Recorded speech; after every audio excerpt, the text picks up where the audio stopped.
अस्सलामु अलैकुम वरहमतुल्लाहि वबरकातुह। तो कल हुरूफ लीन और हुरूफ मद्दा के बारे में समझाया गया था। आज वो हुरूफ जो मुतहर्रिक हैं उनके बारे में समझाया जाएगा और इसके बाद सूरतुल लैल की चंद आयात को तजवीद के साथ पढ़ेंगे। तो मुतहर्रिक वो हुरूफ होते हैं जिस पर ज़बर ज़ेर पेश होता है, उनको मुतहर्रिक कहते हैं। तो उनको किस तरीके से पढ़ना चाहिए? तो एक ज़बर एक ज़ेर एक पेश को हरकत कहते हैं। तो जब ये एक ज़बर एक ज़ेर एक पेश किसी हरफ पर लगते हैं तो उस हरफ को मुतहर्रिक कहते हैं। जैसे मिसाल के तौर पर एक लफ्ज़ हमने लिया दरसा। अब यहाँ दाल के ऊपर भी ज़बर है, रा के ऊपर भी ज़बर है, सीन के ऊपर भी ज़बर है।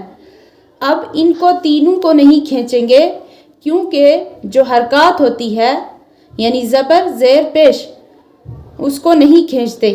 अब द र सा यानी तीनों को नहीं खींचेंगे तो ये ज़बर वाली हरकत है। इसी तरीके से ज़ेर वाली हरकत जैसे इबीली, ई बी ली यानी हमज़ा ज़ेर ई, बा ज़ेर बी, लाम ज़ेर ली, ई बी ली इबीली, तीनों को नहीं खींचेंगे। इसी तरीके से पेश वाली हरकत जैसे रुसुलु, अब तीनों को नहीं खींचना, रुसुलु रुसुलु। तो एक लफ्ज़ आता है जिसमें ये तीनों हरकत हों, जैसे नुकीसा, नून के ऊपर पेश, काफ के नीचे ज़ेर, सीन के ऊपर ज़बर, नुकीसा। तो ये हरकत यानी जिस पर हरकत हो, जिस पर ज़बर ज़ेर पेश हो, उसके बाद कोई हुरूफ मद्दा में से कोई हरफ आ जाएगा तो ही उसको खींचेंगे, ऐसे नहीं खींचेंगे। और उससे पहले एक बात मैं आपको बताऊं कि जब आपको जज़म इस शक्ल यानी गोल नज़र आएगी, ये लिखने में यहाँ इस तरीके से आती है, हालांकि जज़म की शक्ल ये दाल की तरह होती है। और जब वो बिल्कुल छोटी सी हो जाए तो वो नुक्ते की तरह लगती है, नुक्ता नहीं होता, वहाँ वो जज़म होती है लेकिन गोल होती है, वहाँ लिखने में ऐसे आती है, असल में जज़म वैसी होती नहीं है। और दूसरी बात यह है कि जब तशदीद वाला कोई हरफ हो, उस तशदीद वाले हरफ के नीचे अगर ज़ेर आए तो वो हरफ के ऊपर लिखी जाती है लेकिन तशदीद के नीचे होती है तो वो ज़ेर मानी जाएगी, ज़बर नहीं उसको पढ़ेंगे। जब भी तशदीद के नीचे अगर हो, चाहे हरफ के ऊपर ही हो, तो उसको ज़ेर पढ़ेंगे, ज़बर नहीं पढ़ेंगे। अऊज़ु बिल्लाहि मिनश शैतानिर रजीम, बिस्मिल्लाहिर रहमानिर रहीम, वल्लैलि इज़ा यग़शा।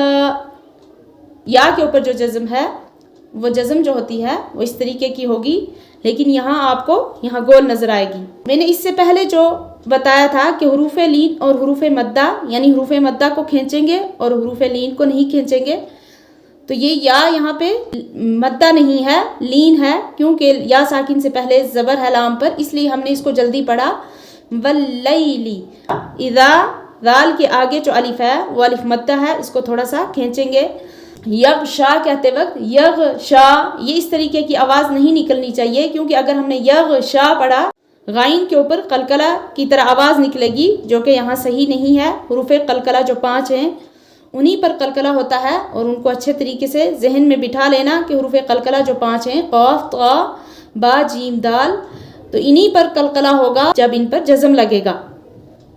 वन्नहारी इज़ा तजल्ला, वन्नहारी यहाँ नून मुशद्दद है, इस पर गुन्ना होगा, अलिफ मद्दा है और रा को बारीक पढ़ेंगे, पतली आवाज़ में पढ़ेंगे क्योंकि रा के नीचे ज़ेर है।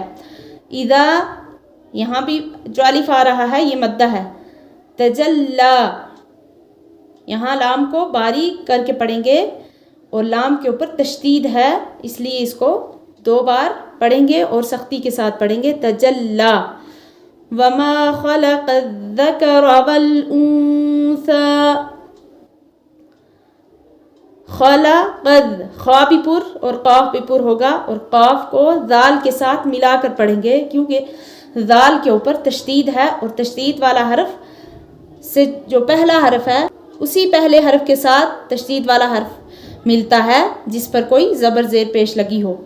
खलक़ज़्ज़कर रा पुर करेंगे, ज़कर, काफ को बारीक, रा को पुर, ज़कर, वल-उन्सा, नून साकिन पर इख्फा होगा। जब भी तनवीन या नून साकिन आए तो उस पर उन 4 कायदों में से एक ज़रूर होगा।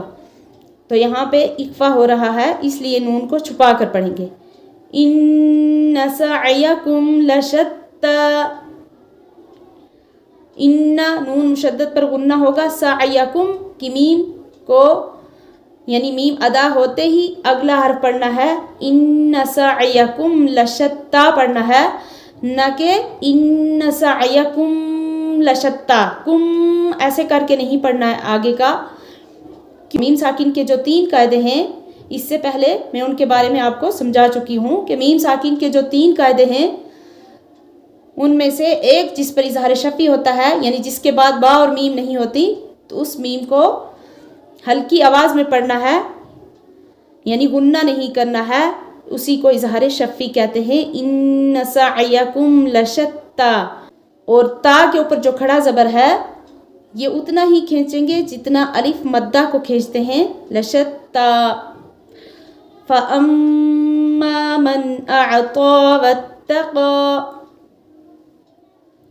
तो अम्मा यहाँ भी मीम मुशद्दद पर गुन्ना होगा। मन, यहाँ मन नून को साफ ज़ाहिर करके पढ़ेंगे, जिसको इजहार कहते हैं, इसलिए कि नून साकिन के बाद जो हमज़ा आ रहा है वह हुरूफ़ हल्की का है।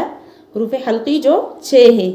अअता, यहाँ हमज़ा और आइन दोनों एक जगह आ रहे हैं, तो इनकी दोनों की आवाज़ एक जैसी होती है, लेकिन आइन का जो मखरज है वो दरमियानी हलक है। अअता, तो के ऊपर खड़ा ज़बर है। आगे या जब भी खाली होती है, इससे पहले भी मैंने बताया था, या और वाव जब खाली होते हैं उन पर कुछ नहीं लगा होता है, जज़म वगैरह या ज़बर ज़ेर पेश, तो उनको नहीं पढ़ते, तो इसलिए खाली तो को पढ़ेंगे। अअता वत्तक़ा। अब यहाँ पे एक वत्तक़ा के अंदर जो ता और काफ एक जगह आ रहे हैं, यानी एक हर्फ को बारीक पढ़ना है और दूसरे यानी काफ को पूर पढ़ना है। तो ऐसे जब 2 हुरूफ एक जगह पे आते हैं तो उसका पढ़ना थोड़ा सा दुश्वार होता है, मुश्किल होता है, इसलिए इसको अच्छे तरीके से ध्यान से सुनना है। वत्तक़ा, यानी जब इसको काफ को पुर कराया जाता है तो साथ में ता को भी पुर करते हैं, वो तक़ो, ये गलत है। वत्तक़ो इस तरीके से पढ़ना है। आज का इतना ही सबक था, अगले सबक तक इजाज़त दीजिए। अल्लाह हाफिज़।